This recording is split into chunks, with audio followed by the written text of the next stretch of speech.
కృష్ణా జిల్లా అవనిగడ్డలో ప్రమాదం జరిగింది. చలపల్లి పోలీస్ స్టేషన్ పరిధిలో పేలుడు చోటు చేసుకుంది.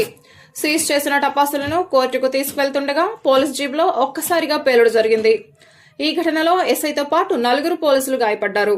పేలుడు వల్ల జీప్ పూర్తిగా ధ్వంసమైంది. గాయపడిన వారిని సమీప ఆసుపత్రులకు తరలించి చికిత్స అందిస్తున్నారు. వారి పరిస్థితి దృష్ట్యా మెరుగైన చికిత్స కోసం విజయవాడకు పంపించారు. ఘటనపై జిల్లా ఎస్పీ విద్యాసాగర్ నాయుడు స్పందించారు.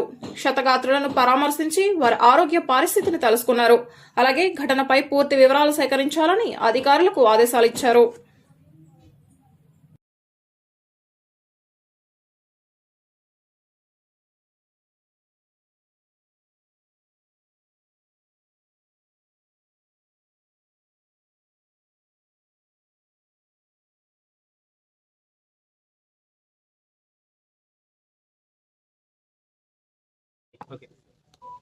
ఓకే.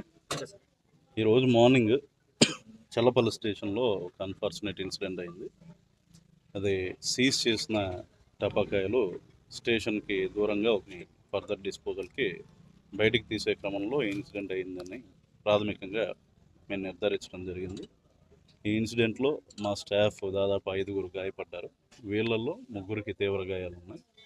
తీవ్ర గాయాలు ఉన్న వాళ్ళని ఇక్కడ ప్రాథమిక చికిత్స చేసి ఇప్పుడే విజయవాడకి జస్ట్ తరలించడం జరిగింది.